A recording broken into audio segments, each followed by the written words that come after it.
Hello everyone, today 400th video and therefore as usual every 100 a channel update, which is just an excuse at this point to relax a little bit with all the videos I make, and to talk a bit about the channel that however I think is important, partly also to answer to your questions, your criticism, and also to thank you of course for all of this.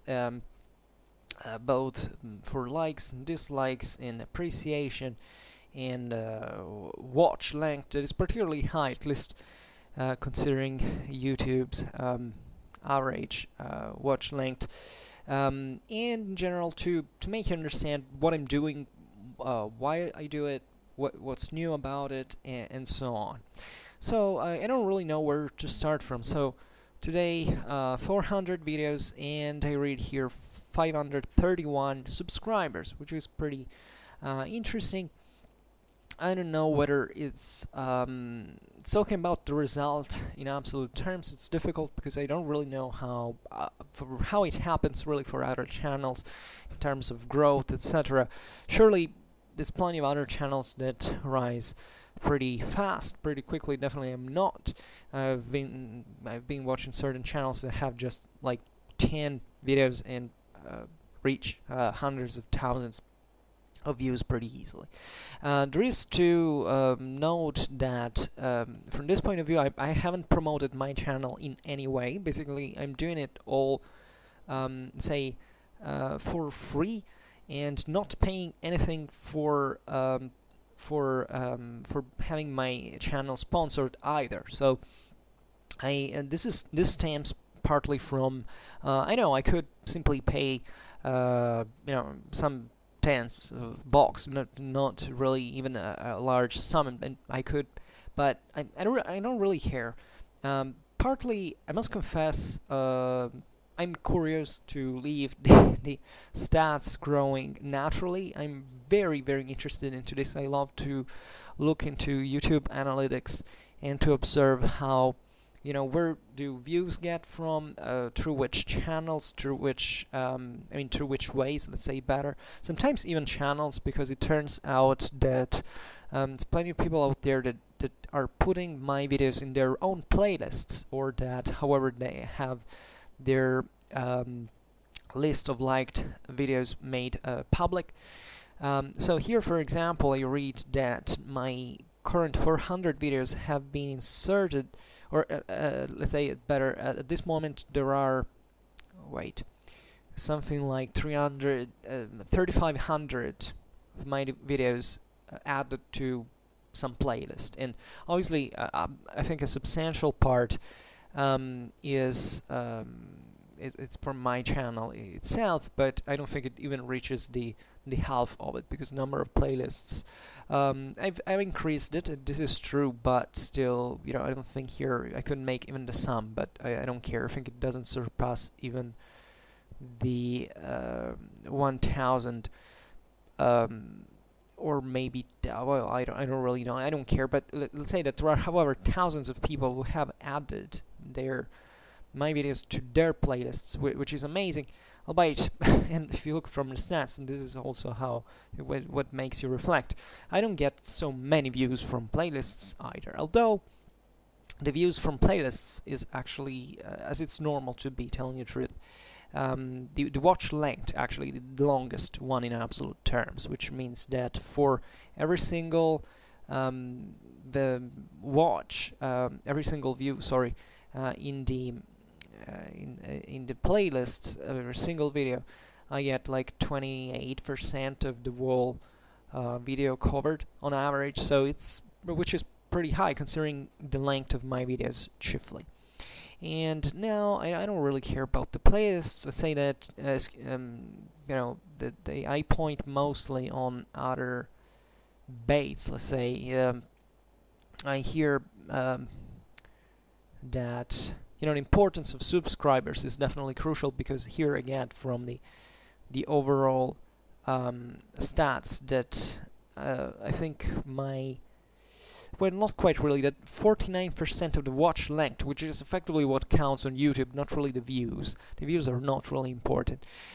Is 49% of the total watch length actually comes from those people who search for my videos in YouTube in itself, which is a freaking lot. It's like 30%. It's always been the highest number actually, and the channel page actually. So it means that what I don't really know whether this means that it's from subscribers, but I believe that most of those who come to channel page are kind of at least regular followers, because there is to consider also this other aspect, that not all who watch the videos are actually on YouTube.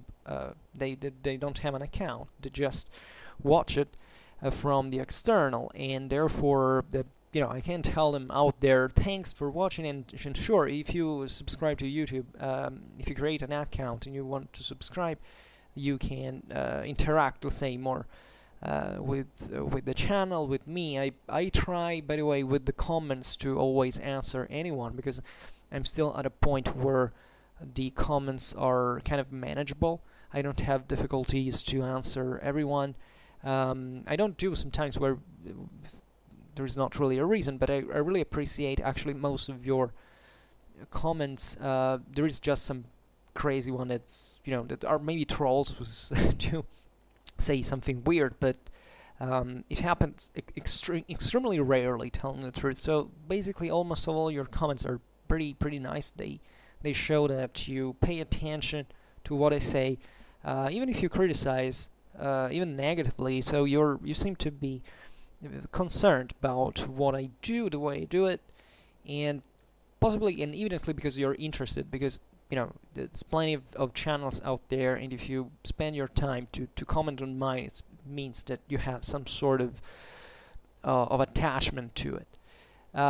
So other things to comment, I kind of stopped sharing my videos on Facebook. Sometimes I do, especially with those videos that I know now by topic are gonna be watched, just because okay, there is the thumbnail that maybe is more captivating, or just the title.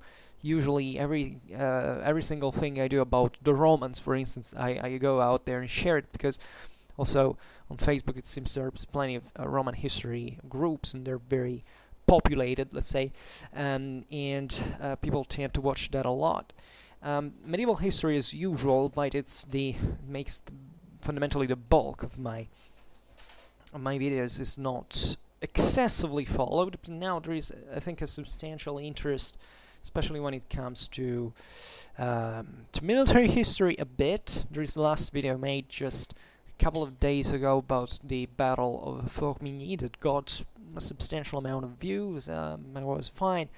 Yes, of course, they're always contained. We definitely Schwerpunkt is not reaching a critical mass yet, and it's nothing surprising. I mean, I knew this ever since I decided to start it. But I'm pleased to see at least that there is a sort of infiltration, that these videos are shared, because YouTube stats tells you also this. My videos are shared. There is daily someone out there who shares them. Usually they're the most popular videos that there is basically a bunch of videos that have surpassed all the others by far, and this is also normal. And the reason these videos are, I can list them to you to understand what we're talking about. Which have been there, I mean, ever since I made them. Basically, they started getting lots of views and keep getting them. The first one, undisputed, in its first position, is still the Frankish Merovingian kingdom. Seems people like the Franks, or at least search for the Franks and get into my videos, and seemingly appreciate it too. Beginning of the migration era, that, by the way, was a very modest video at the time. I don't even remember. It was like from almost 1 year ago. It lasts 1 hour, but I could have done way better, because that wanted to be just an introduction. Today I would do something much more specific, or at least articulated. Then it seems a video made relatively recently is rocketing to the top, and I think is gonna go, it's gonna be first pretty soon, and it's currently ranked as third. Is Avars, Bulgars, Magyars, and Slavs, a migration era in Eastern Europe that seemingly attracts a lot of viewers. That started as soon as I uploaded it.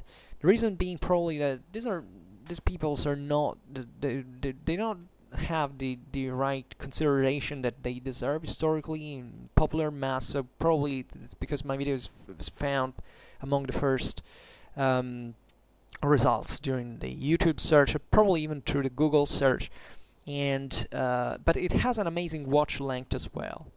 I mean, it basically has less than a half of the beginning of the migration era playlist, but it's almost surpassed it. So it seems that this passionates several people that want to know about these populations. It's fine.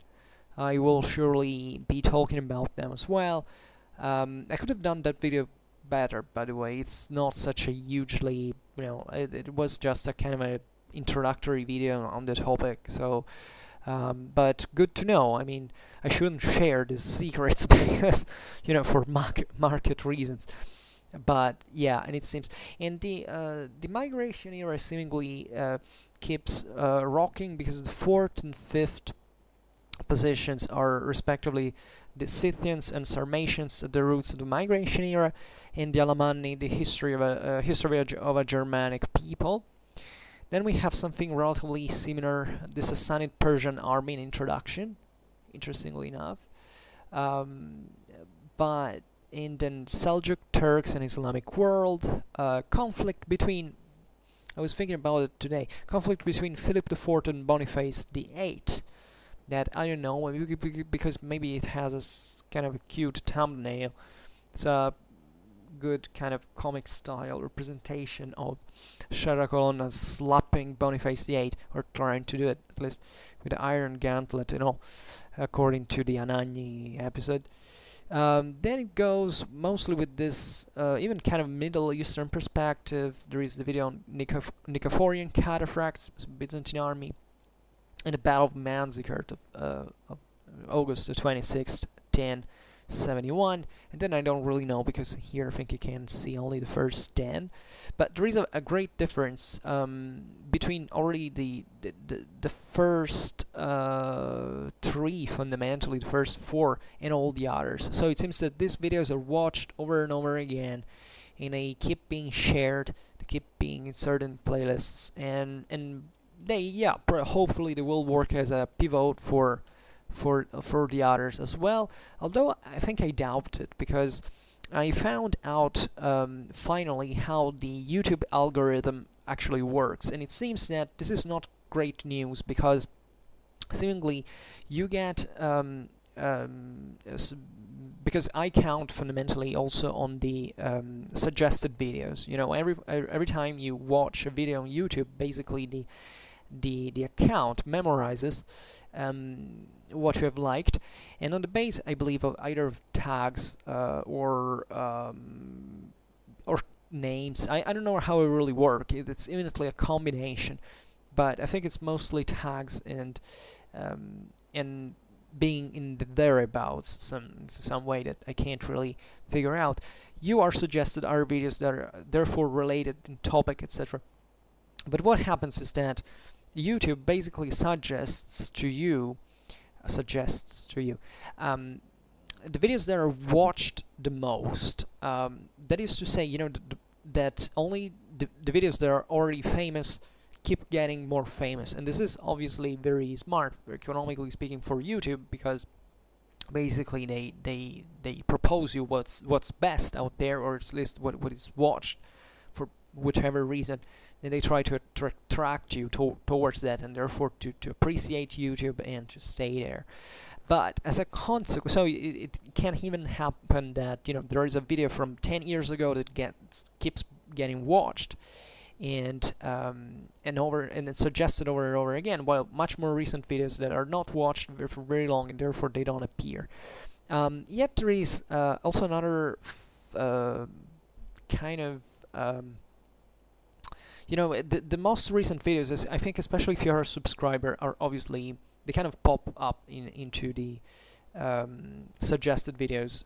Let's say, yeah, so sidebar that when you watch the video, you always have to click on others, and yeah, and I found it's probably several of them are suggested if you at least have watched. I mean, on my videos, if you have watched one of them, but I don't see that Schwerpunkt in this sense is, very much readdressed, and it can it's something you're much readdressed to if you watch some of my videos again, and I can see this from the stats, simply because here I can tell you even the suggested videos makes for a 4.5% of views and a 7.4% of the total watch length. So not a lot, definitely. So and I'm happy though that the majority of videos that are of viewers, let's say, are attracted through the YouTube search, which means that my my videos are usually watched by people who go look for at least the specific topic that I propose. And this is particularly important to me. By the way, it's impressive. I'm looking here that the total watch length of all the videos from the beginning is something like 216 days, which means that it's as if my videos were left going on for 216 days. It's not excessively much. Let's be honest about it, but it's still meaningful to me that someone hopefully listened to them. Naturally, the major you have what I was talking about before. The average watch length is something like let's see if I can find it here. Yeah, 6 minutes and 53 seconds, which is great in absolute terms, because as I was saying before, definitely the the YouTube average is something like 3 minutes, not more. But if you take it in relative terms, especially in relation to my average video length, it's not that much. But I think it's normal. I think it's normal if I go here. Let's look the last day recorded in the stats to just make an example. It basically happens that, yeah, it's normal. Like on YouTube, that you have someone who watches for 3-4 seconds, says, "Nah, I don't like this," and goes away, and that makes up the majority of people. Then there is I would say a substantial minority, however, that watches my videos here for quite a long time. And here I can say that the video on the Battle for Mini was watched for, here, how much would it be? Like 8 hours in a day. So means that roughly at least 4 people have watched it all. It was like almost 2 hours each. Here the Gregorian reforms as well. The Frankish Merovingian kingdom goes on and on. Ours, Bulgars, Magyars, and Slavs, the same. So here there is a person who watched entirely YouTube and historical accuracy, and I know who you are, and I want to thank you also for the brilliant comment that you left on that one. And perhaps I'll address the topic again, but we are on the same wave. Here I see another thing, the Iberian Reconquista. Now, this is one of the videos never gets watched. Actually, I made an astonishingly few videos on the Iberian Middle Ages. I don't know why, but here someone has watched also for 3/4 of an hour. This is one of the early knights and the Carolingians and the Abbasids. The development of rural lordship, late antique Gaul. I mean, there is someone who watches them regularly, and obviously the videos are not booming in any way. They're not becoming viral, and I think they're not supposed to be. And given the kind of contents I provide, both in terms of topic and in format, let's say, it's normal not to have happened. And actually, when I started Schwerpunkt, I wanted exactly this. I didn't want to boom immediately. Obviously, I hoped it could happen in some way, like, you know, starting to talk about specific, especially when I talk about military history, something kind of well circumscribed and thoroughly investigated, at least for what YouTube standards are on average.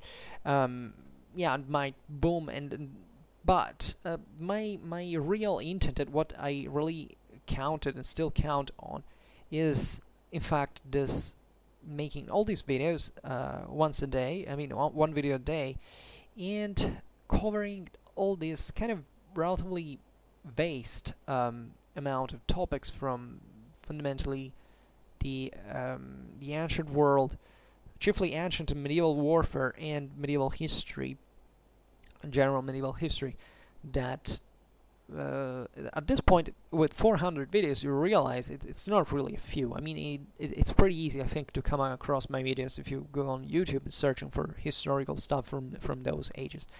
And that's exactly what I wanted to do. And interestingly enough, I feel I haven't even started. I mean, the amount of things I have to talk about makes this what I've been talking about just like not even a starter in itself. I mean, I'm literally plenty of topics to discuss, and I don't feel I have even, you know, began to introduce the whole matter. Just by the way, consider that, for instance, with the medieval history videos, I don't know, it will take me, I think, a couple of years to, if I will be still here, hopefully, to just give this very broad and very general and introduction of the period, and then eventually going in depth. And obviously this takes time, because I have to prepare for this. I usually search for information. Now at this point I've grown, I think, compared to 1 year ago, I've grown able to talk more effectively than I used to do, which was a problem and still is a problem. We will discuss it now. And the way I deliver my contents, etc., in everything, in all the aspects of the format. But let's say, even by having talked so much at this point, I remember so many things, and also many expressions that I didn't know, because maybe I didn't know the translation. It took me so long, you know, to formulate a phrase, which still happens actually very frequently, but you know, it's definitely better than before, and I think especially the followers of the first hour can remember that. And if you go look at the first videos, you can easily realize what I'm talking about. But I'm fairly happy about the general improvement. And in terms of how much has the channel speeded up, because this is also a mean of measure, and that measurement can tell you more or less how it's gone. So basically, I think, and I'm particularly intrigued by this because I like to see this broader stats. So if you look at the video length and the watch length, it seems that recently, like in July, or as soon as summer broke out, there has been somewhat less views, and I think it's perfectly normal at this point. So I'm not really scared about this drop. I think it's perfectly understandable. By the way, it's also seemingly being reversed as a trend just in the last few weeks, and the point is that I still don't have another mean of measurement.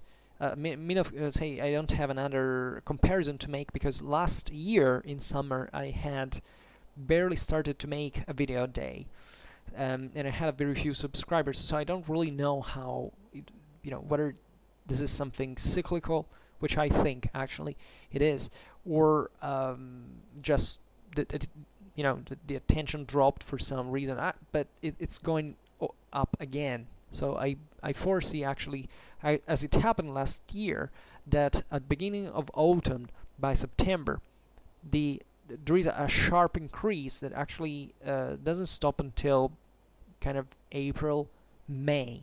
This is also interesting as a statistic.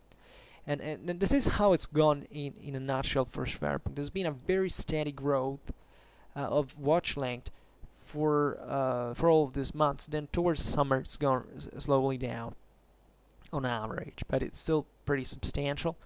And also the watch length, the average watch length actually has had a similar trend, but a bit more, with less drops actually. In terms of views, what is interesting about the views in here is that they actually had a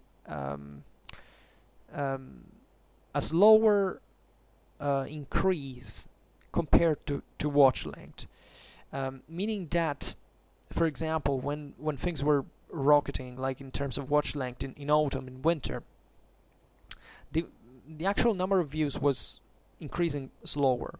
But it seems that this summer drop that we have experienced in the watch length stats, it didn't occur actually, which is interesting. I mean, there's been a sort of stall at a point, but it's keeping to grow, and I think it's normal because obviously the more videos I make, the more it's natural that they're kind of found and watched.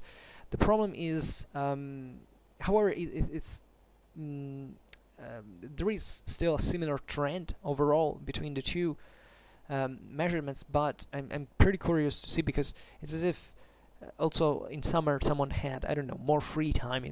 If you still haven't gone on vacation, maybe you click, but you don't have much time to stay there. But there is the sun shining outside, you can go around to watch the whole thing for hours. So my challenge now is what will happen in autumn if I still have been the conditions, because things can go pretty seriously wrong. It depends on what I'm doing. I have a lot of work to do, probably surprisingly, because you think probably that I don't have anything to do for making such long videos every day, but actually I have, and I can barely manage to do everything. But I definitely have no intention to stop now. I think Schwerpunkt, making a video a day, has become even partially a source of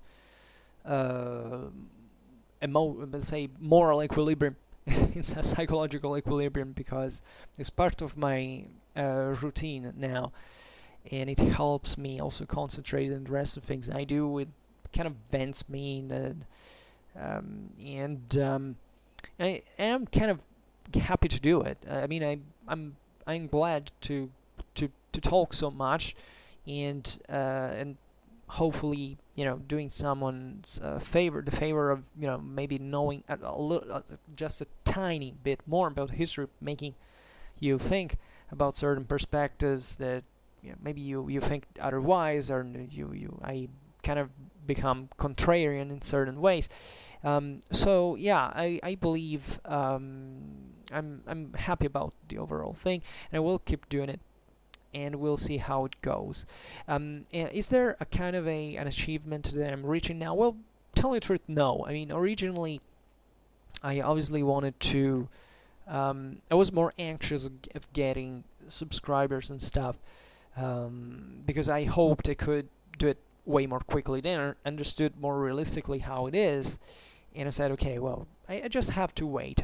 Personally, I'm the type of person, I'm the anti-Alexandrine type of person, in the sense that I believe that solid accomplishments take time to be achieved. They take constance and patience, especially, and therefore not hurrying for it. And objectively, Schwerpunkt is not, in this sense, anything I do forcefully, or that I depend on. I don't know. I don't plan to have any, for instance, for any real income from it. I hope that it will probably make myself, let's say, mostly my work noticed, to maybe, I don't know, find someone who is interested in history. That there is, I always contact this winter. There was seemingly a channel of Russian national television. We wanted me to talk about the Mamluks, because the girl who wrote me she told me basically that they had found my videos I had done on the Mamluk army, and they wanted me to interview me. And then I politely declined because they wanted me to talk on Skype.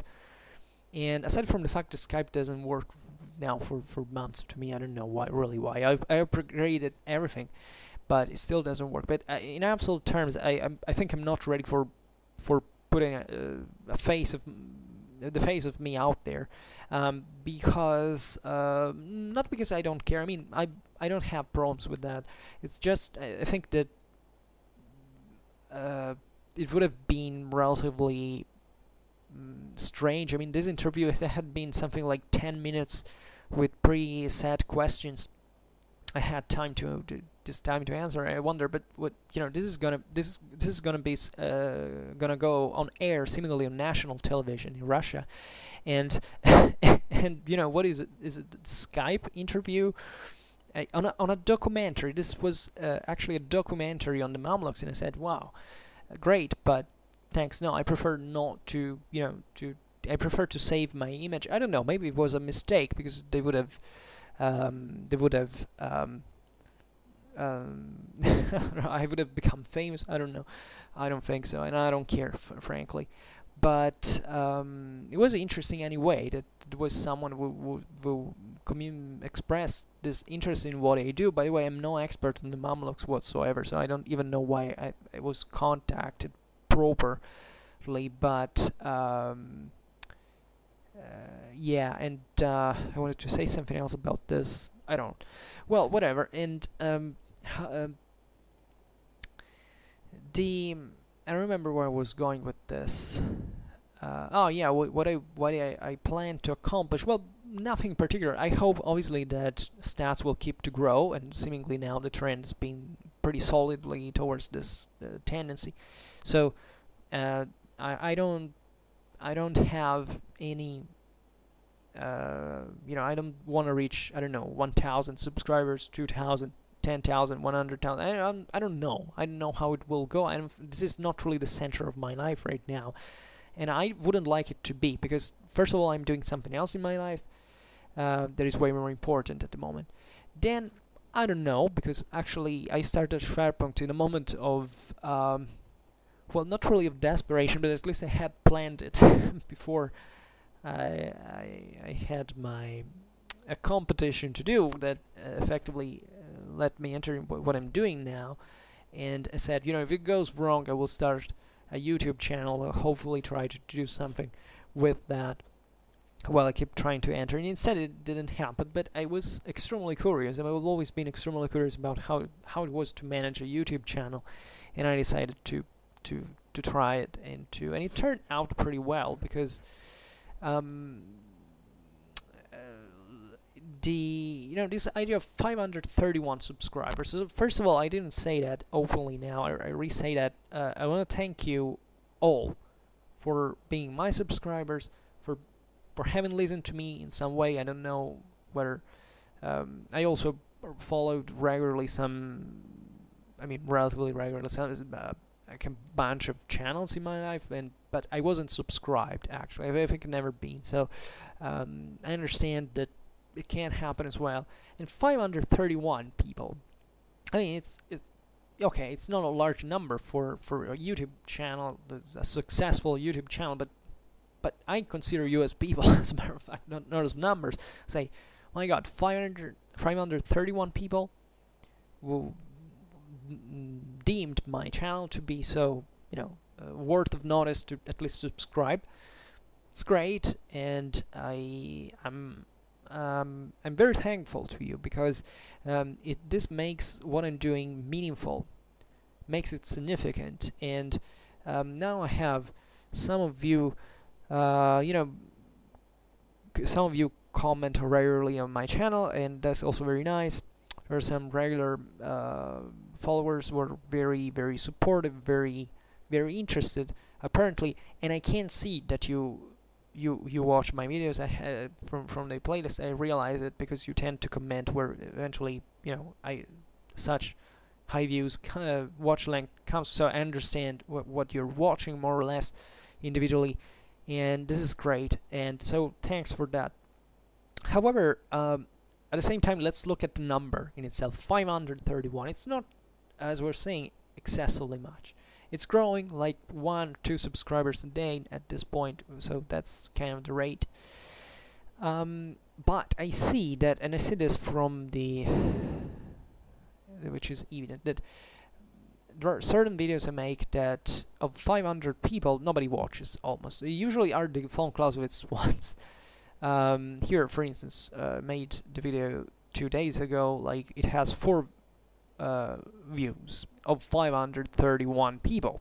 Then if I have this others one reached 170, okay, they're a bit older videos, but they're still a couple of weeks ago. So it's obvious that depending on topics you watch less, and I can say this regularly, structurally, so I know what it is, but this doesn't bring me down at all, especially when it comes to Von Clausewitz. This, on the contrary, pushes me to talk more about him, because I realize that that the lack of interest corresponds to, say, okay, this is kind of not interesting. To me, it's one of the most of course, everybody has his or own tastes, but I still believe there is an objective value in things. I'm not a moral relativist, and I think Von Clausewitz should be known. And I think I have I talked about Von Clausewitz for many reasons, actually, that they are also relatively logistical, if you wanted to call it in this way, because I make one video, one Von Clausewitz video every 3, and this gives me a bit of breath to prepare the other 2. And at the moment, I've reached this kind of perfect balance in which I can do everything. I can cover prepare a little bit the topics, to find pictures, to read other stuff, to research, and that's very important to me. But I still think that Von Clausewitz is it was a good idea to crack him in all the other videos, because my dream is that you know, by knowing my channel, people for military history, for medieval history, people will get acquainted to Von Clausewitz accidentally, or not so accidentally, eventually. But yeah, I think it works, and there are people there is even one subscriber that said, you know, I very honestly, and I admire him a lot for this, because he said, plain and simple, I never heard of this guy before. I watch your videos, and but I like him, and I want to learn more about him, and we talked about books that could be read about him, and so on, and that was great. I mean, to me, that made my day, because if I made a person knowing Von Clausewitz and learning more about him, it's extraordinary, and I think that the world maybe has improved just a little bit, and I'm happy about that. But looking at the number in itself, given the views I was talking about, is that a very tiny part of the subscribers actually follows the videos regularly, which is normal. Especially in my case, because my videos are pretty long, as you know, and now we arrive to that, because I know it's kind of a hot, topic, seemingly. But no, not really much, but I understand. But therefore, I don't know who the subscribers actually are. So I take even the chance of the 100 video to exhort you to be vocal and to say, okay, you know, I'm here, I follow you for this reason. So it helps me understanding where you come from in many ways. Aside from the fact that I lost all track of the geographical location where you watch from on average, because it kind of froze from last October. I don't know why. It seemingly happens on YouTube sometimes. So I don't really know where you come from, but I kind of guess it from your names. From some of you tell that, so it's it's not a big deal. But I would like to know more. But in general, I'm also very interested. That's just my personal curiosity. But for the channel in itself, for the sake of it, I'm pretty interested also in knowing, you know, why did you subscribe, how often you watch, and what interests generally you have, and where you come from. Sometimes I see, because I still have notifications on for subscribers, and those subscribers that render their own subscriptions public. They appear on my notifications, and I usually go check which other channels you liked, because at that point I can't see that. Because if I can see the notification, it's because you allow me to watch also all the other subscriptions that you have. And that's interesting, because many of those I watched basically are all kind of obviously history interested, and they come, however, from much larger channels. So this has been extremely I've been impressed by that. I mean, statistically may not be such a big deal structurally. I mean, it's pretty obvious that many of you come from other and way more successful channels with even hundreds or even millions, I mean hundreds of thousands or millions in terms of subscribers. But so it's pretty fascinating that you're being probably led by those channels into minds, or you found them in some way. So that's an interesting piece of information. The number in itself, however, is important, because now subscribers have been keeping to grow. Even in this kind of summer drop, seemingly, subscriptions have kept to grow steadily. And this is also kind of great news. And I don't know how far at this point the channel will rise. It will always be contained. I don't pretend to even reach 1,000 before the end of this year, but it's been consistent, and it widens. I mean, the range. I mean, of Schwerpunkt, because what is great of the internet is that in fact this stuff is shared. So I discovered incidentally, and I think it may be interesting to know even for you, that basically YouTube creates automatically certain accounts, certain channels, let's say better, that on a certain topic. Like, and it turns out YouTube has generated now, because I went to check, Wu had inserted some actually lots of videos of mine on their own playlists. It turns out that there's this automatic channel YouTube formed that, on the base of tags and other algorithms, inserts all videos about that topic.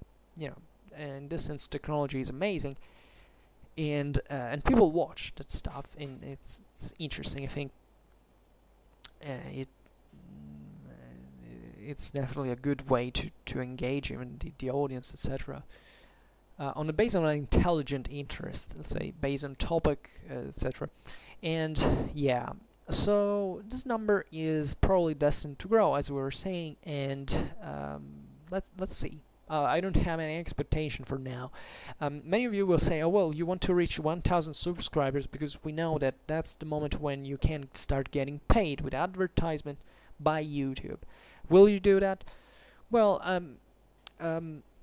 honestly, I don't really know.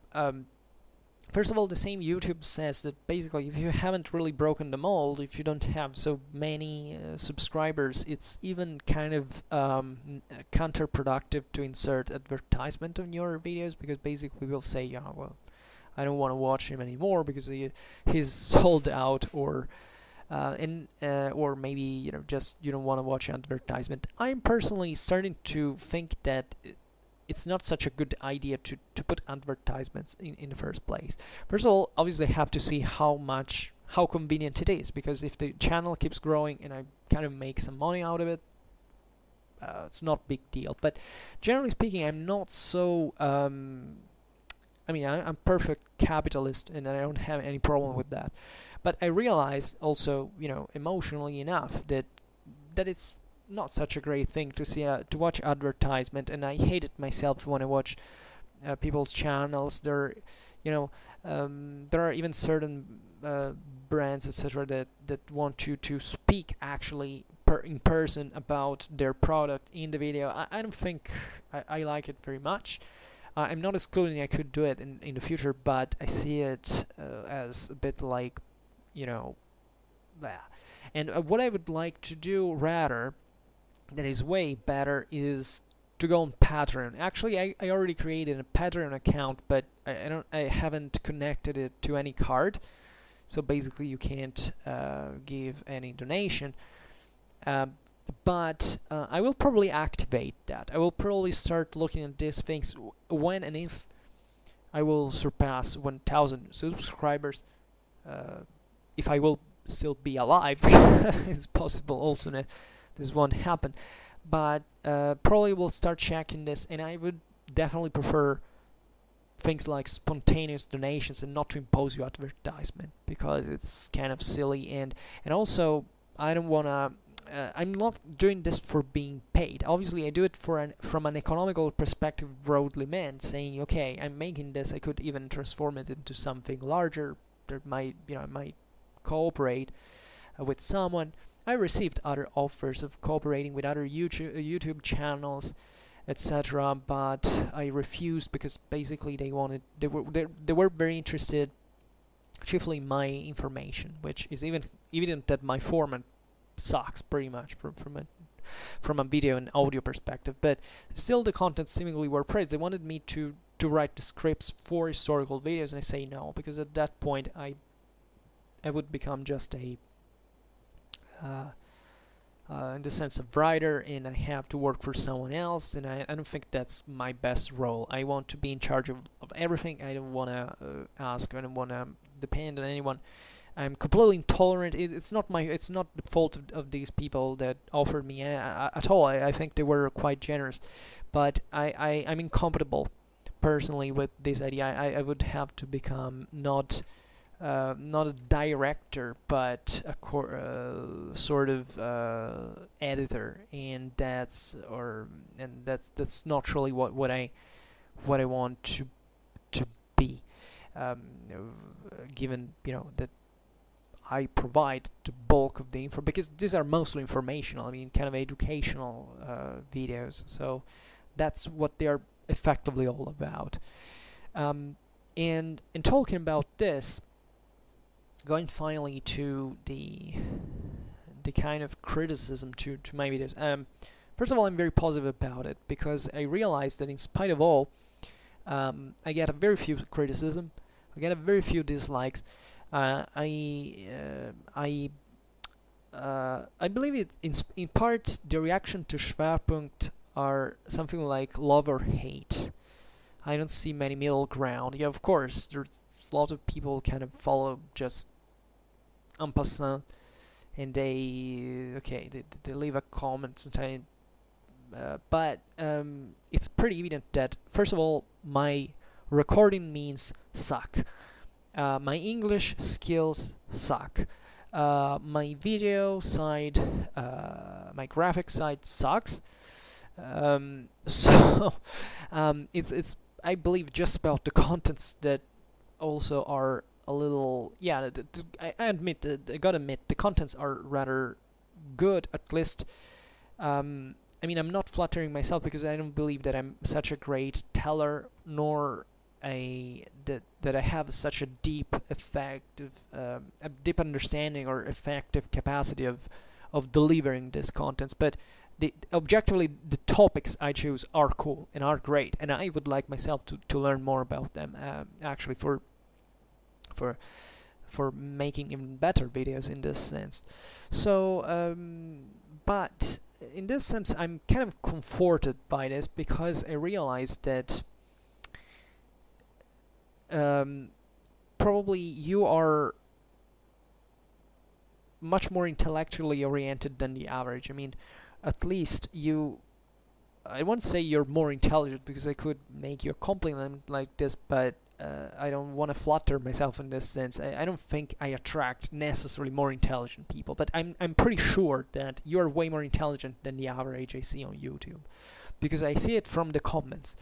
It's not me that wants to think that. I work with a pretty pragmatic, rational person, and try to work with evidence, and that's what I got from you. You're not cheap viewers. You're not people who like to be just mocked and with and like treated with poor information and stuff like. You really want to know what's the deal, right? And that's important because it all starts really every time. It all starts with that. It starts with curiosity and with the wish to know more, the legitimate curiosity of saying, okay, I have arrived at this point. I know already a lot of things, because many of you know actually a lot of things, and but I want to know more. I don't stop there, and that's the sap of life, of civilization, of intelligence, and I'm very grateful that I have you as my followers at this point. So I'm pretty happy, and I hope to be up to the to expectations at least, because I realize it's tough to watch my videos. I don't think I'm an easy one to follow. I don't think this at all. So starting with the more trivial aspects and which are relatively trivial, my English. So my English, as you hear, is pretty bad. I'm actually very fluent, but not very fluid at all. And I just got a C1 in diploma, let's say, in English. I don't even know how to call it, in fact. So you realize probably didn't. But so that's my level of English, which means that you're able to understand what I'm saying. So aside from the microphone problems or stuff, technical stuff, I make myself relatively clear, even if I normally use very long sentences, and I never seem to quite get to the point, but I usually do. I can say, at least I hope, but I think it's generally clear what I say and how I say it, and I hope to be effective in this sense, because that's really my first concern. I mean, I don't give a damn about anything else that it's technical in here, about video and audio, etc. I just care about, I mean, audio a little bit, yes, because I realize that audio is important, and sometimes my audio is also not so good, but at the moment, in order to isolate myself, I use a headphone with a kind of white noise, so that you probably hear something like "wee" during the recording. I know it can be annoying, but I sometimes I re-listen to the videos I make to see if the editing program worked effectively, because sometimes it happened that I had to re-upload the videos, and I hear sometimes like me, and normally I never re-watch my videos. First of all, because I don't want to trick the stats, so that I would be, that my own watch length would count, and I don't want that to happen. But really what I care the most about is my linguistical skills, my rhetorical skills, if you want. I want to be able, I want to be understood. And it's a struggle, I can assure you that, in spite of all, I read, speak, write, and listen to English every day, and therefore probably on the long run that my linguistical skills will improve, but I still realize sometimes it's difficult to speak. And about this, I think it's there's a few I can do, because it's not really about the pronunciation, I believe. It's really about the syntax and the way I'm able to organize the speech. I improvise everything, basically. I have just a bunch of information that, as you understand, I also have the sketch, I read, etc. But you understand it, when I speak, I'm really improvising 95% of the time. So I don't have, I must learn to be more fluid.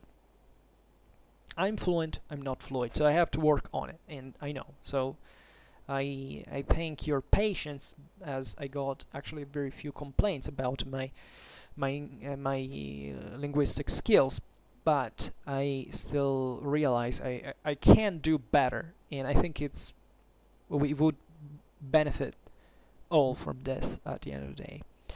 For the audio, that is also relatively a secondary part. of the problems. Yeah, I have this microphone that I managed to repair that is pretty good. I tried others, also way more expensive than this, and they kind of sucked, even from very good like Sony and other stuff. But this is the only microphone that really records pretty well. In the way I don't hear, I don't have to shout. There is no background noise and all this stuff. So I hope this will function for a very long time. Then I will have to otherwise to search, make a very thorough search, spend a lot of money just to find the right one that works. Because this one was extremely cheap, for instance, but it still works. So let's say it's still the best I have found. So yeah. When it goes to the video part, so the video part kind of sucks as well, because I don't use basically any form of video editing, if not for putting the pictures together and you know, etc. to establish the length of the frames, etc. But I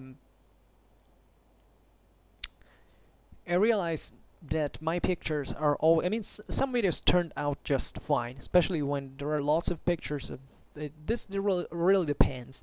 Telling the truth, this thing of finding the most fitting picture or the best looking picture is something very difficult, especially for two reasons actually. One is the reason of copyright, because it's plenty of beautiful pictures, but you can't really use them fully, or technically you wouldn't be allowed to use them in any way. But on YouTube you realize that everywhere you turn there is something copyrighted. Use it. And I personally blurred the picture and try to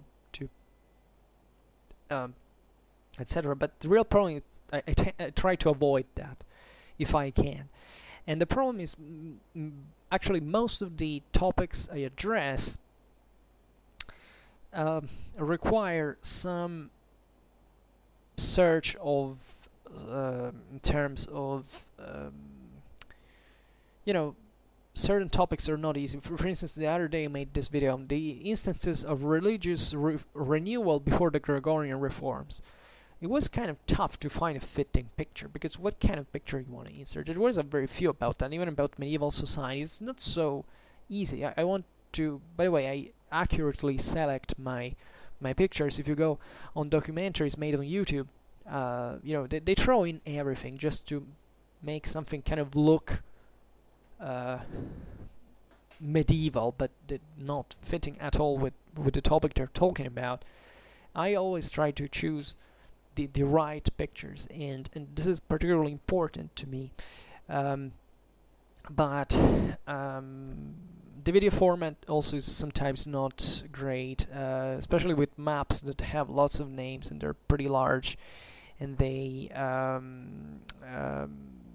sometimes you get the names of the places kind of blurred, etc. So, but overall, let's say the video is not the most important part of my videos, which is odd enough, because I would like to explain this better. This is meant to be like a podcast, and I realized that if you come on Schwerpunkt from the average YouTube video that is done now from some successful channels, etc., you obviously find that the video sucks, and the video is not even taken into consideration to be minimally presentable in an accurate fashion in terms of refinement, effectiveness, etc. I know, but as a matter of fact, I could make my videos all black, by the way, with no picture showing, because the point is you should listen to them. So many people, the few people who complained with my videos, I think were mostly people who came in here and said, oh my god, the video sucks, the guy doesn't know how to speak well, it even lasts like kind of 2 hours, I'm out of here, and I say, you know, dude, this video sucks, or stuff like that. And I get it. I mean, it's obvious. I think it's perfectly logical given the context of the situation.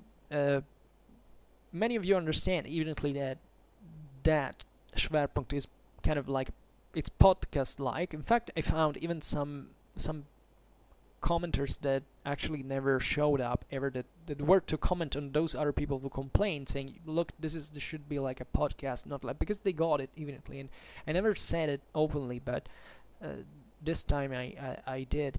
And yeah, so these are mostly meant to be listened to as videos. So I should definitely better my audio as well. So if I find finally a better microphone, I will try to use it. But there are pros and cons about even how much you want to be recorded, because if there are certain background noise, something like that, it can be. We'll see about this. So coming instead to the real odd topic, that relatively odd, it's warm or kind of even less, barely warmed up, lukewarm, tepid. The video length. I mean the format of the video in terms of length. So some of you have expressed this need to have shorter videos from me, because you say it's tough to listen to. Actually, most of you haven't quite said what's the actual problem with it, because I reading the comment, it said, okay, I was thinking like, but what is the actual problem? Is it because it's too long and you want to I would like to know, because it's important to me, because the problem is I get it. I mean, when a video is too long, I think there are a bunch of nuisances that start. First of all, my videos are very long because I tend to use a lot of phrasal expressions, etc., and I stumble and make and stuff like that. So if I actually were to cut out all the garbage from my video to make it more fluid, definitely my videos would be much shorter. Like, I think I could take out like 1/4 pretty easily of the whole length. So I could definitely tell way more in much less time, and this then stays on me in the sense that I can't speak very well. So that's my main linguistical problem. In terms of the format in general, telling the truth, I like to make videos that last very long. There are many reasons. Some of them are very pragmatic, actually.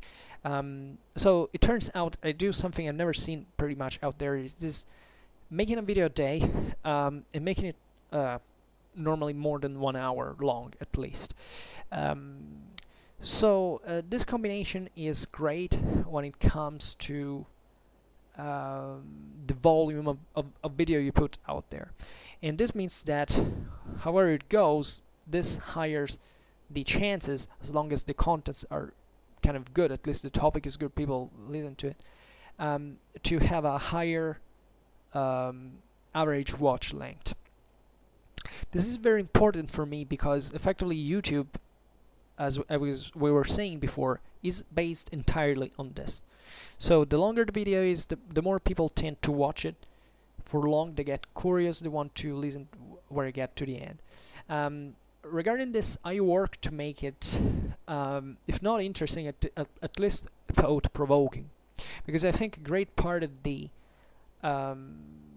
attractiveness of a video doesn't actually stand in the contents themselves. I mean, in the topic in itself, for instance, but on how the author is able to deliver this information. And you realize that when I speak, I try to make things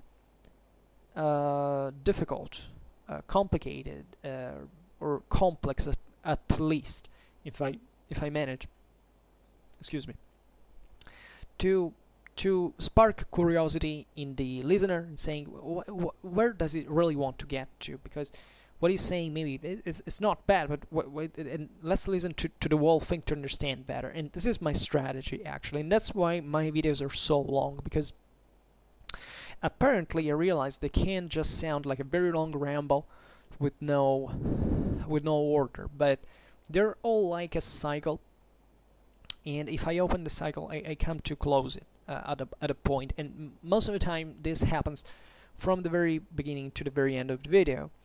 So my videos are kind of difficult. I realize that they're heavy, they're very heavy, they're long, and they can be boring. They are boring probably, because that's why very few people kind of watch them overall.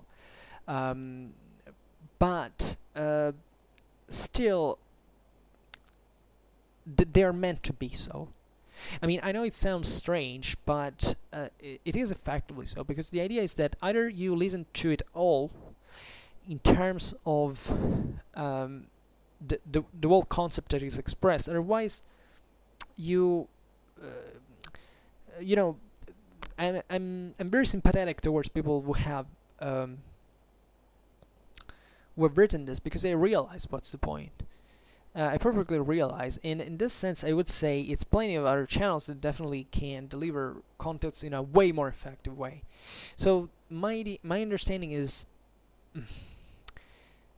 I don't really know whether you keep following me because of the contents, I mean of the actual information I provide with difficulty but with some effectiveness, or because there is something more. There is maybe because you maybe haven't found another one, any other one who talked about a specific topic, which happens, by the way, because I checked sometimes my if someone has made similar videos out there in terms of topics, and I realize sometimes it's literally only me, and therefore maybe you follow me because that I'm the only option, right? But I don't think I will break down the thing. One of you even told me, the length is fine, but if you could split the video, like in several parts. Well, this is clever, especially when it comes to the number of videos you really make. So it means that if I made 400 videos, I could split them in two. Let's say I would make 800 videos, and chances are that maybe I would be watched more. Who knows? This is an interesting point of view, actually. The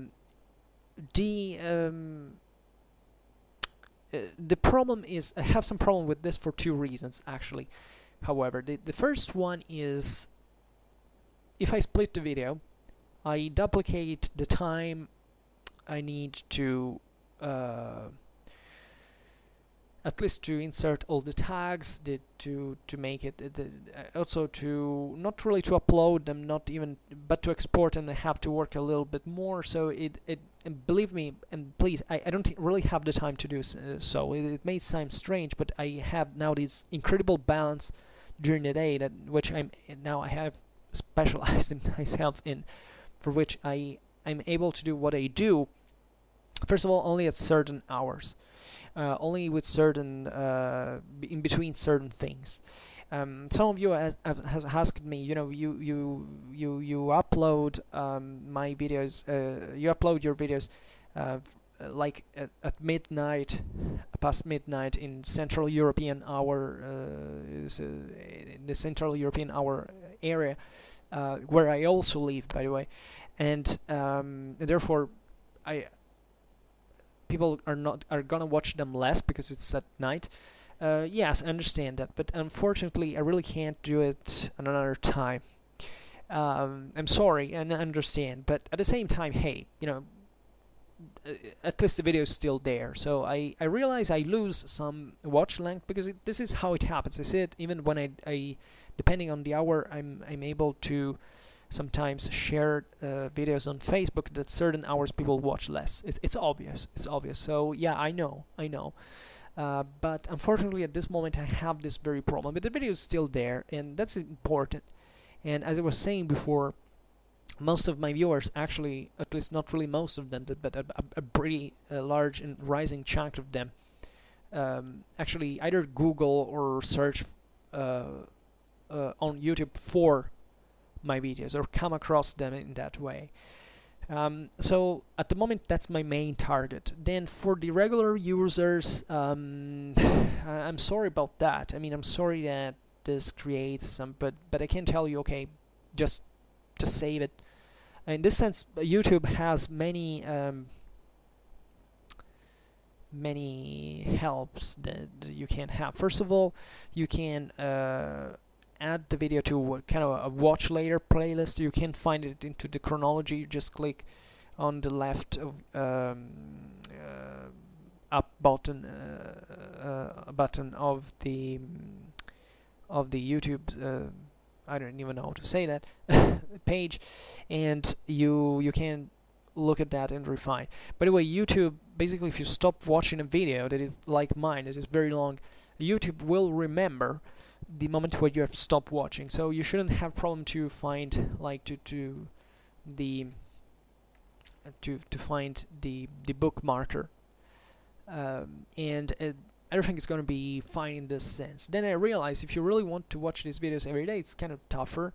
But yeah, if I were to duplicate this, I mean to split the videos in two, I would add time to work, and it's really not greatly happy about that.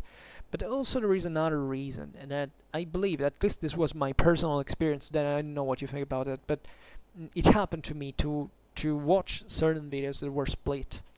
And I must say that it was, at least for me, and this is just a completely subjective perspective, when I finished to watch the one part of it, it was kind of,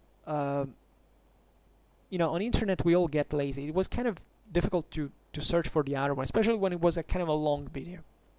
I said, oh, I finished this one.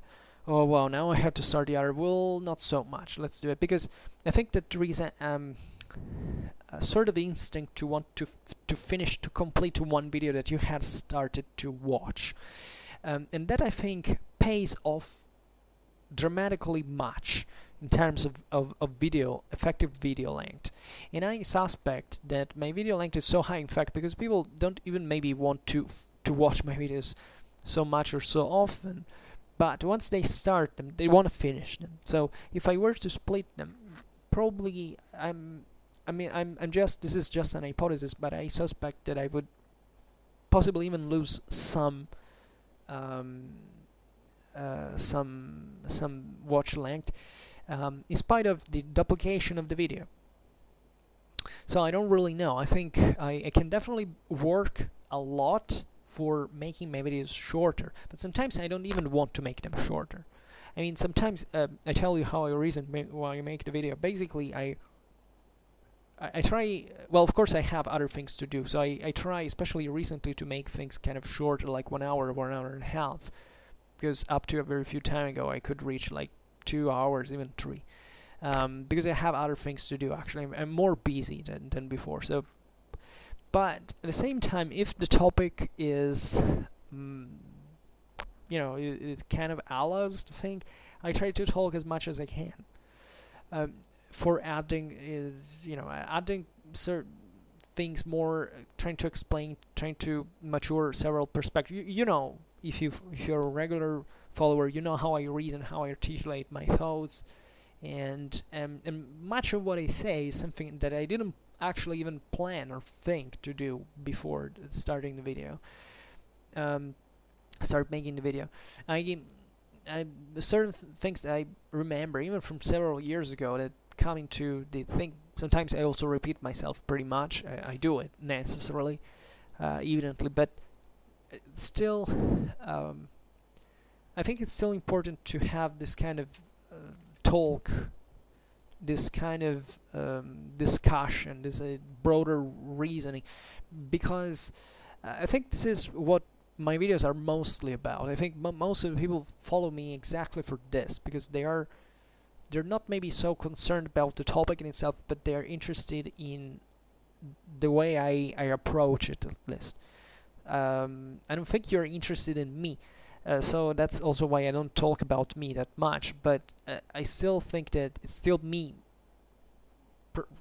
processing this thing and expressing them in some way. So I don't really know what is that makes you following me, but at the end of the day, the whole thing kind of paid. And there is also another general consideration I make, is that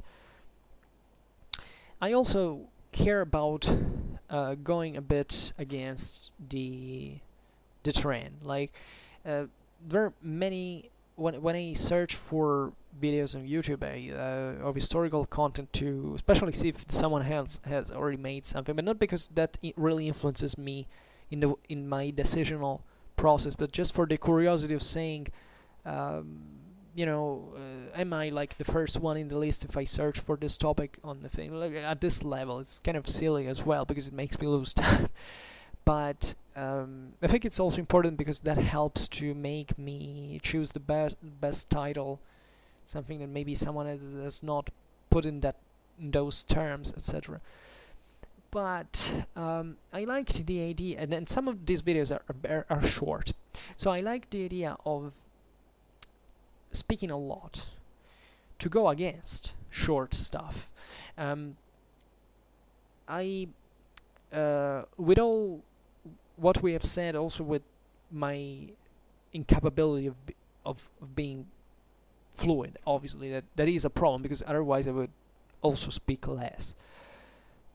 But at the same time, I care about that, and I can tell you that especially the topics I address sometimes, to me, are, I mean, they're so large, honestly, that it's almost insulting for me to make these videos short, because I know that there is so much to tell about them that I feel kind of ashamed to talk a few about something that is so big. And that you could, I mean, the average topic I address every time in a video is something you could quite easily make a university class about for a couple of months, right? So I think that if I speak 1 hour, 2 hours, it's okay. I don't pretend it to be liked by everyone, because I realize it can be very boring, it can be tough to follow, etc. But it's still important, because at the end of the day, university classes are on average that long. I mean, every lesson, and therefore it's more or less what you're meant to be listening to in that so let's say that the level of my videos is kind of depending. Sometimes it ranges, but it would be an average first year university class, university lesson actually. So yeah, that's it roughly, and that's what you get when you have to get those explanations, and that's at the level. Even though I don't want absolutely to be conceived like someone who is teaching a lesson, because I'm not. You quite evidently understand. I just talk, discuss, speak out loud what I think, and especially I'm not a teacher for you. Technically and hopefully from next year we'll start making university exams to students, but a bit of evil ideas is coming to my mind at occasion, but I absolutely don't do it with you. I don't care. I'm here for completely different purposes, and I objectively think it wouldn't be nice. It wouldn't be honest, actually. More than nice. I don't care whether things are nice or not. I don't think that. I think the most important thing that things are just, not they are good, and I believe that it's fair for me to talk this long, even if it's kind of boring from a certain perspective, because I realize sometimes I bore myself. Sometimes I listen to my videos and say, what the hell, do I really sound like that? Am I really that boring?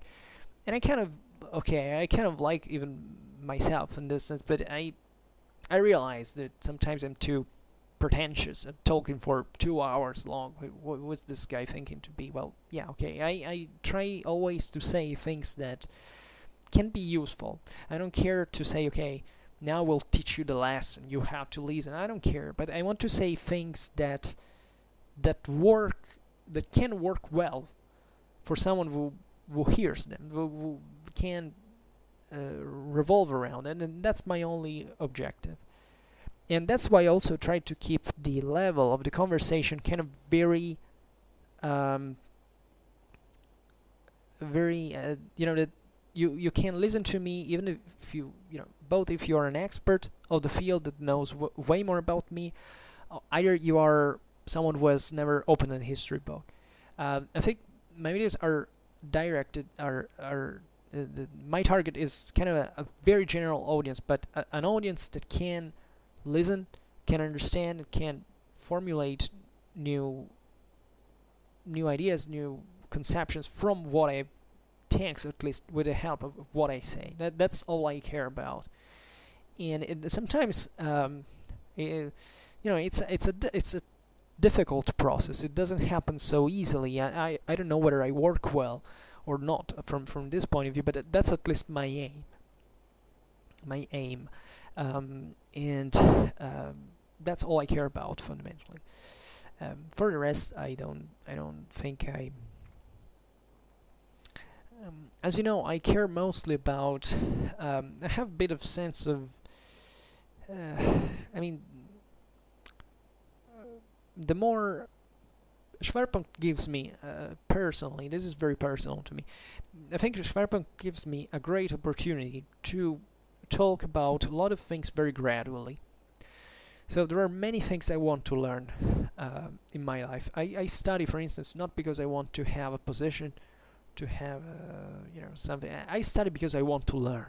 I mean, I discovered many people study because they want to make use, because it's a tool for them to obtain something else in material terms. Like, I get my degree because therefore I can work in that place and make that money. It's perfectly fine. As we were saying before, I'm the perfect capitalist and I don't have any problem with that. But that's because you have a need of working and getting money. If you don't, I think just learning in itself is something amazing. And that's what I'm trying to do, because as I often say, I also learn a lot thanks to Schwerpunkt myself. Every time I have to prepare a video, I actually learn new things, and this helps me dramatically also to in outside Schwerpunkt in my life, and also to be myself clear, because I have to explain these things. This is very difficult to do. It is very difficult to do in history and in many other fields. There are people who are geniuses, let's be honest about it, but they're not able to explain things. They're antisocial. They're not able to be in someone's mind. And it takes actually a lot of intelligence to make yourself understood by others. It's dramatically difficult. And I struggle for achieving this, and I'm not entirely sure I do, because sometimes, and it's normal, people misunderstand what I say. It's obvious. It doesn't happen very often, actually, but it happens and will keep happening, and it's normal because that's what humans do. And therefore, I want to improve, because I need to be clear when I explain certain things, because otherwise, I wouldn't explain them. It has to be effective, and a big deal of making videos like this is also being someone else's mind. To at least to try to be in someone else's shoes, and to say, okay, but is this person understanding? Is this person really getting it? Because most of my videos are actually based on this. They're not based on the actual piece of information that I can tell you about that armor, that battle, or that thing in history. What I care about is making you understand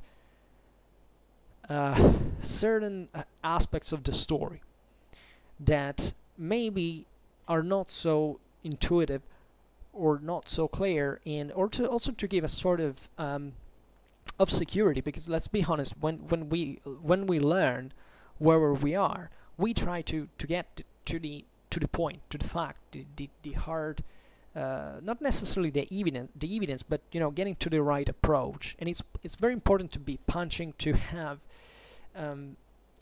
this solidity in delivering the concept. And as you know, I'm very opinionated, even if I don't generally sound particularly aggressive or presumptuous, hopefully at least, but I have my opinions and I defend them, and I can tell you that I've been thinking about them for some time. So therefore, it's difficult. At least what I say is something I've been thinking through for quite a time, and trying to make me change ideas sometimes kind of a waste of time. But it's a never-ending process, and that's therefore where you're able to, you have to be able to put yourself to the test constantly, and challenging yourself even before the others, because it's very easy. It's very easy to say, "Oh, this guy's an idiot," because I know best. We all think that in some way, but that's very instinctual. When you get to reason, you get to understand the other. You listen to the other. You kind of get the point. You start reasoning about. Then you're trying to find a solution, which doesn't mean to say that you change opinion, which may happen as well on the base of that. But you can also try means to explain that person without recurring to a fight why that's not the case. And that helps you a lot, because it also helps you in turn to be able to express yourself better next time. And I can assure you it's an amazing experience. I never engaged into video responses, stuff like that. Sometimes I did it just to get a bit of attention. Not really, I didn't. I did just, I think, 2 video responses to big channels that just said something, and I wanted to add something, but it wasn't anything polemic or oppositional or against those channels. That channel actually was pretty interesting, and so I believe there can be a profitable, a productive confrontation, and that's why I make Schwerpunkt in the first place, because I generally trust in the ability of people to reason and to think through things. The only problem is if you don't have anyone telling them to do so, they will not do it. So that it's not really trust in human mind, but it's to do something in itself. But the knowledge that if you stimulate a mind, that mind can surprise you in its achievements, and you can easily experiment that with yourself. So this is pretty much it. So at the end of the day, the video length, I think this time is gonna remain the same. I'm sorry, really, I don't have any I don't do it for understand everything. I just ask you, and also understand what my perspective, because I also think it's interesting and important, at least if you have made that question, to know why I have difficulties now to modify partially, and for whatever I can do better, I will do it. But I also have to understand how things work better on YouTube, and I will see, because at the end of the day, you know what, is that every content is different, and this is also what the problem is that it's difficult to categorize, like saying a video should be like this or that, even for me sometimes, because for instance, I don't watch other people's videos because I don't have time. But I realize sometimes that some of them are criticizable enough. And the end of the day, what I do is keep on ignoring them, because I believe that even if maybe they're interesting, actually most successful videos out there are interesting, even if they are not maybe so correct, or they're not so, I would have done things differently, for example. But there is even clear reason why people watch them. So I believe it's useless to whine from my side, saying, okay, well, that video is bad, mine is better. No, I'm not saying that. I don't care. I'm just saying, I do things in this way, and explain you why I do them in that way. Then if I can do better, I'm thinking about it, right? I'm always open to suggestion, to criticism. You know that. You have seen how I deal with these things in the comments in the other videos, etc. So it's perfectly fine to me. So just bear in mind that from my perspective, it's just these observations, and I will keep in mind yours. So it's perfectly fine, and I thank you very much, by the way, because you eventually have a productive approach to this thing, and that helps me to understand the audience and working better with you, and it's great. It's been great insofar, and I think we can achieve a lot together, because ultimately, and I was reflecting about this, it's you who really work for me. Watching video, you do a lot for me, for what I do, at least. So it's particularly important. I put myself in here, I speak, I put my voice, my information, you put your time, which is actually the most precious resource that we have. So if you listen to me for 216 days, well, thank you, because that's an amazing amount of it's an amazing investment. It's an amazing amount of resources, and yeah, let's see where where we get with this. Can be hopefully surprising. And I could speak more, as always, as you realize. Not even my channel updates can be short videos, unfortunately. But yeah, these are my thoughts, and for the rest, I go on. As I was saying before, I don't have any particular anxiety, any particular thing. I work every day as if I had to do it, and I believe that's the major investment I can do. Yeah, I consider Schwerpunkt as an investment. What is beautiful this means is that you don't have to work so much every day, but you all have you have this. Now I have these 400 videos out here. People keep watching them, so that even if I stop making video for one day, there's kind of 200 views every day, and hopefully more. Actually, often more than that. I reached something like 600 in 2 days, so it's kind of great. And I hope that Schwerpunkt will be just appreciated for what it deserves. I don't ask for anything. I don't want to be overrated nor underrated, hopefully as well.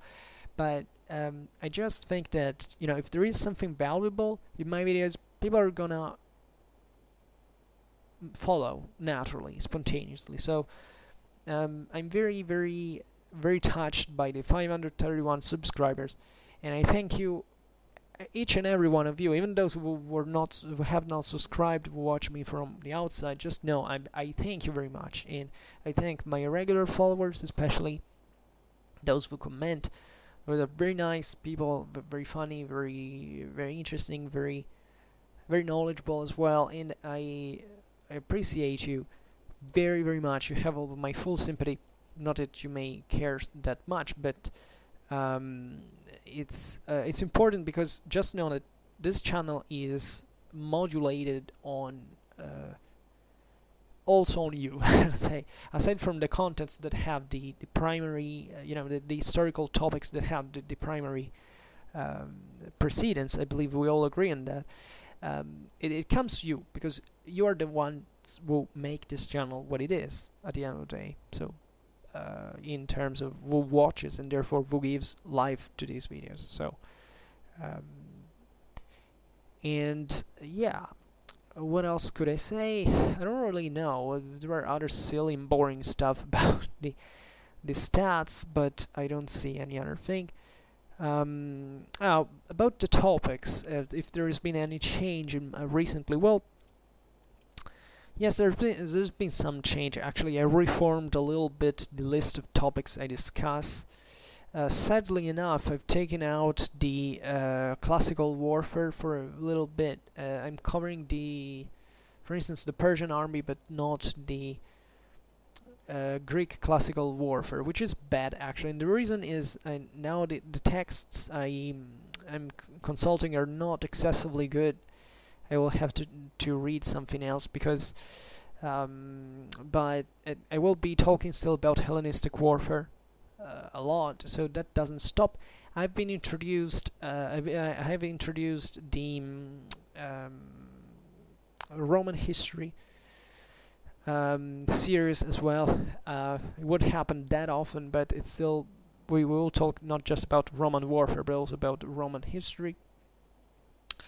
And nothing else really. The list has remained relatively untouched. I will be working also for bringing back classical warfare as well.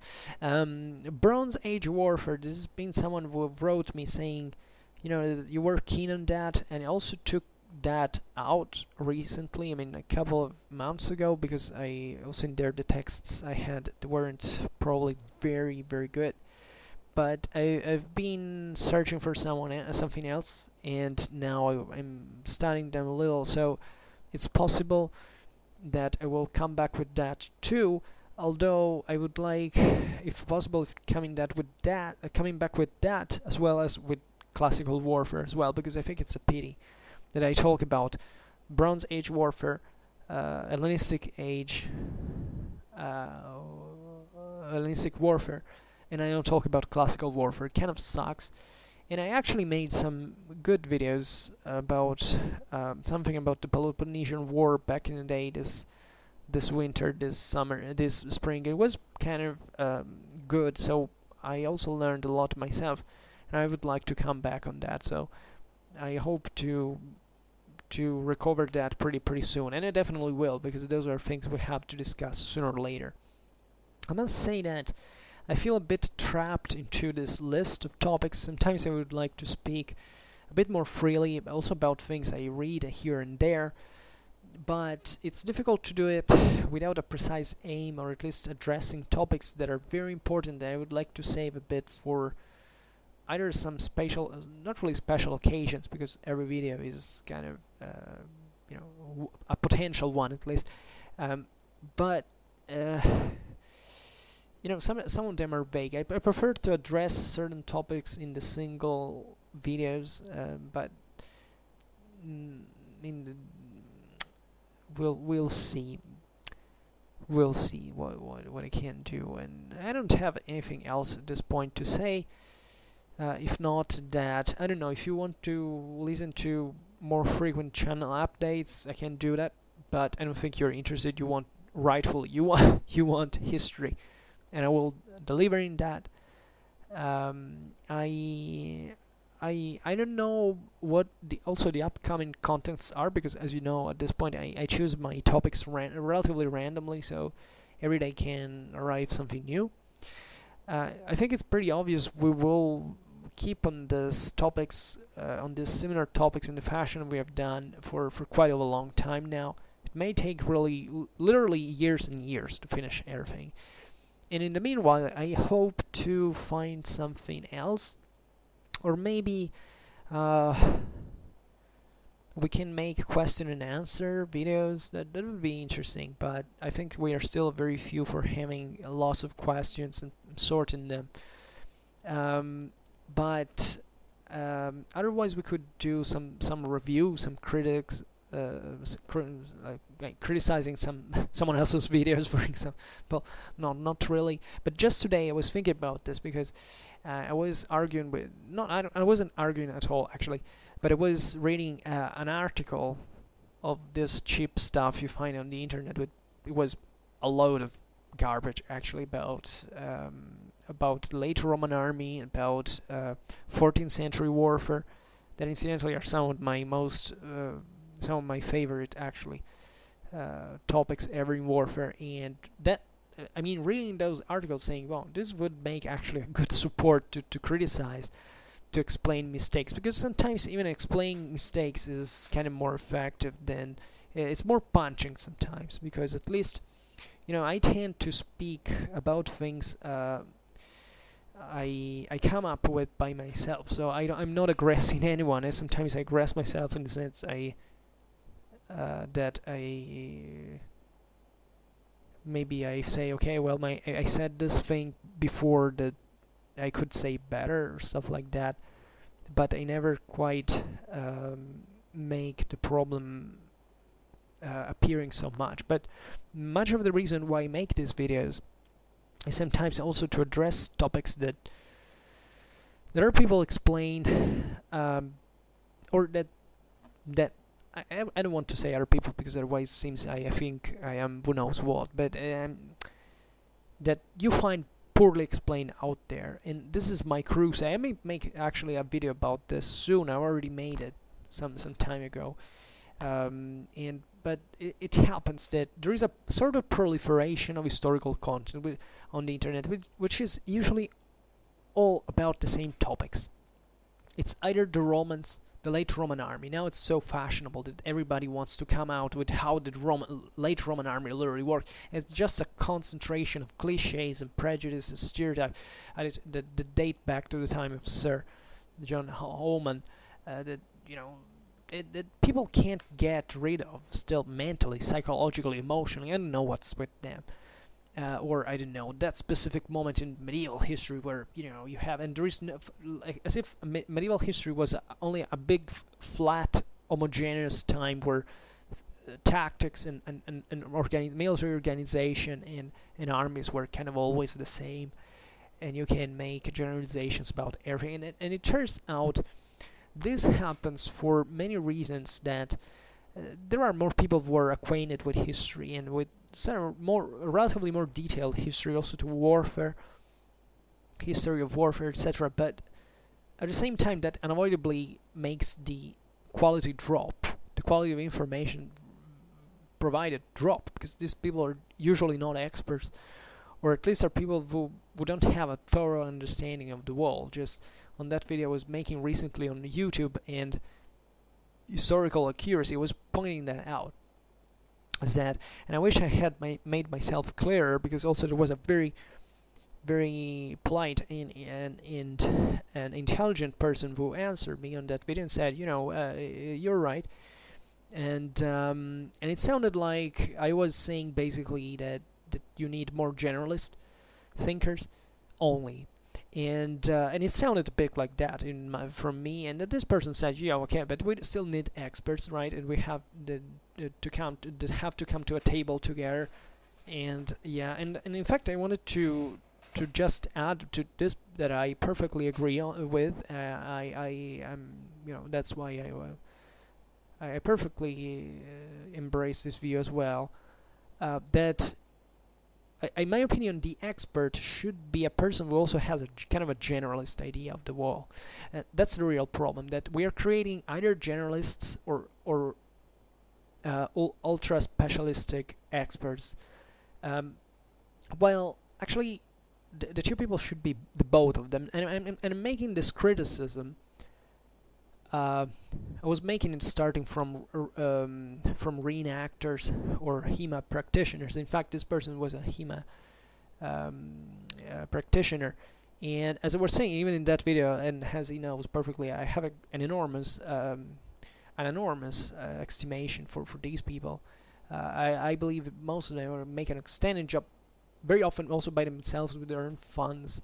They're great, and they offer an extremely valuable understanding and help to the historical research that they do themselves. But my criticism, and I use that the DEMA practitioner simply for saying, yeah, that basically if you come from that environment, you tend to have this kind of prejudices. And it's the same. It goes in the same way with historians that sit like me all the day on their chair. That instead, from our own perspective, we get those kind of prejudices. So it's difficult to come together. But that my criticism actually stemmed mostly from my own the same university and academy where I formed myself, where I educated myself. Because in there, I saw that professors, so not people who, just amateurs of history, but actual professors are people you can't speak with about like even something that happened like 50 years before the topic they study, because they are so deeply hyper specialized into that thing that they haven't had the care to learn about anything else. And what is disgusting of this is that these people, if you look at it in perspective, at the end of the day, they did it only for two reasons.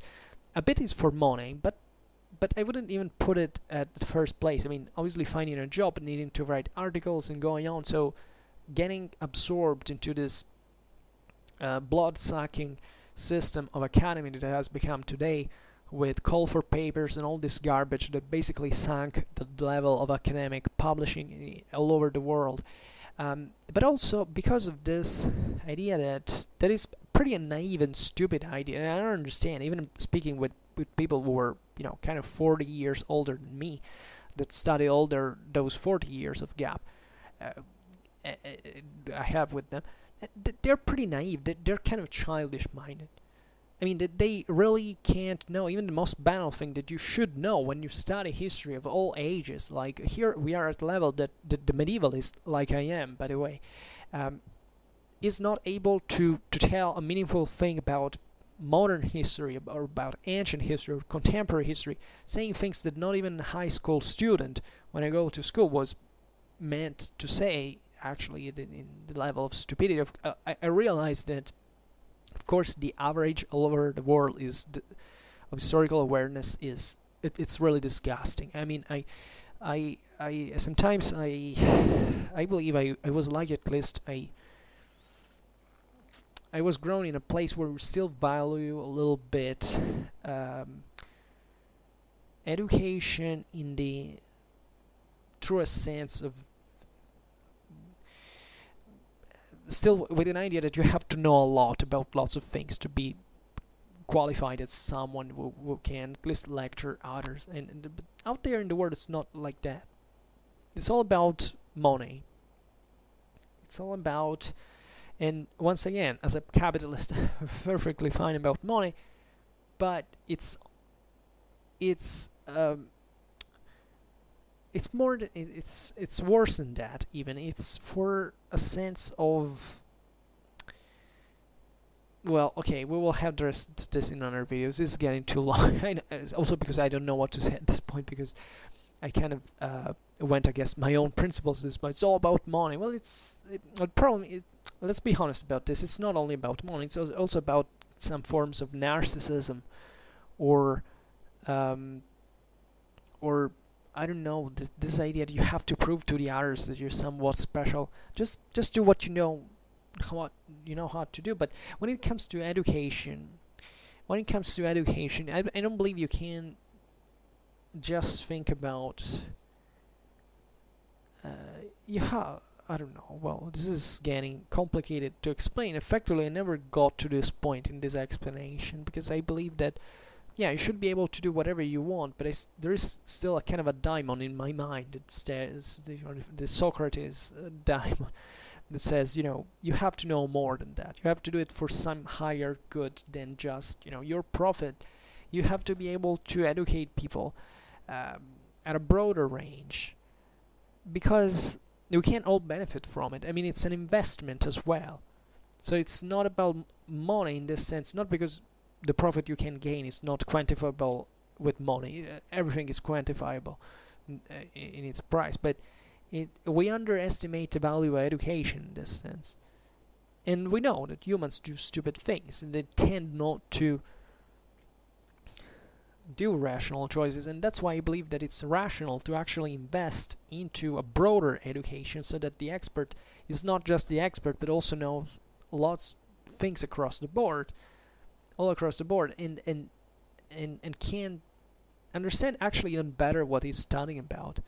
Because I believe that most hyper specialists at this point do not understand even the value of their own work, given all the rest that there is out there, and how certain things can even help society and be more profitable, and therefore also better sold out there. That's maybe the idea I want to give. So aside from this, yeah, there is this component. There is this idea that we have to tell history in a way that is not just the guy that emerges from nowhere and makes paste and copy of Wikipedia and just pretends to get away with that, pretending to lecture people. Because what happens today, in fact, is that, and you can spot that people pretty easily, because I also take information from Wikipedia sometimes. There's nothing wrong about that. But you spot, in fact, who does things wrong, because most of those people get lots of information from Wikipedia, but they're not able to put that together. Or better, they're not able to go beyond that, so that they tell every single detail about, I don't know, something, but then about the fundamental, you understand that they haven't understood a goddamn thing, because they got it wrong. And at that point, you realize it's evident, and it's normal. It's normal for anyone who hasn't made any true work of research with sources, with evidence, etc., to be able to research, to put a lot of things together, but not to reach actually to having the broader picture of the wall. And it's normal actually, and there is hope, because many people, including myself, started like that, and but at the same time, you start to do it, but you shouldn't be able to say, if you don't know something, just don't say it normally. And that's a tough challenge. That's maybe the main problem. Many people say, okay, well, it's fine to do that, okay, but what is actually correct? It's not easy. I can tell you, I see it every day. History is a trap.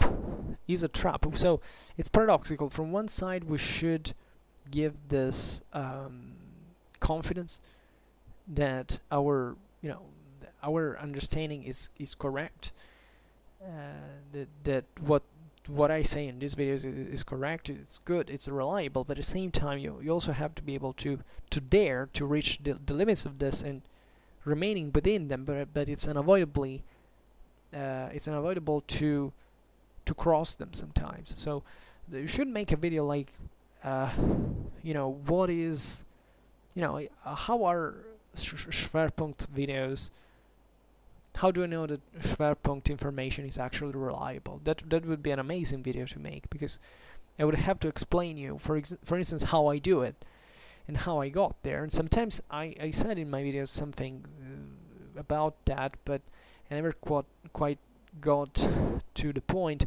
comprehensively. And it's also very difficult to explain, actually. Don't believe it's easy. It's very complicated, as a matter of fact, and it's definitely not at that point it doesn't give you much security either, but it's exactly from that lack of security that you can see better, or at least you're brought to understand better, if anything, for instinct of survival, what is that really works and what is really acceptable in this sense, and working, and something you can rely on. So it's all very complicated to explain, and I personally care very much about these topics, because they're all what history is about. You have to know the tricks of the historian, not just the craft of the historian, because let's be honest, we're all wrong in some measure, and the only difference stands in how wrong, and especially in how much you realize that. And so never trust, I believe what you have to do is never trust the first person who arrives, even me, like saying, now I will talk about this and get it. Always go search for yourself. Don't use, Schwerpunkt should be an aid, a help for someone who wants to know more about history, but you can't depend on me to actually know things. I will try to do this kind of encyclopedic stuff of making so many videos about so many different topics in relative detail, but still I will never be able to do even a tiny part of the wall, and much of what you're personally interested in is in that wall that I can't cover.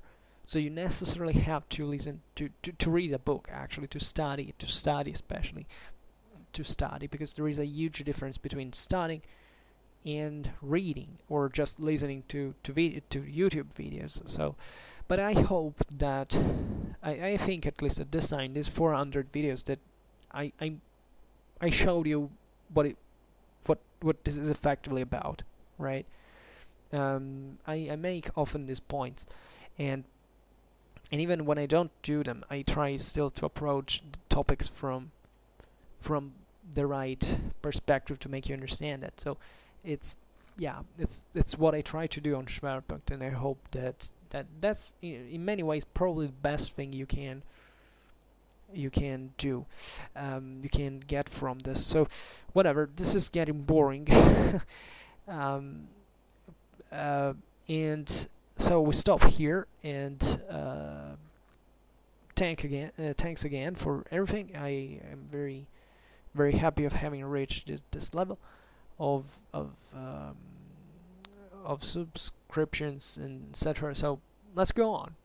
That's all I've got to say about that, and thanks again. So I hope from my side that you enjoyed this video as well, and that if you did, please share it, otherwise leave a like or subscribe to my channel if you're interested in my upcoming contents.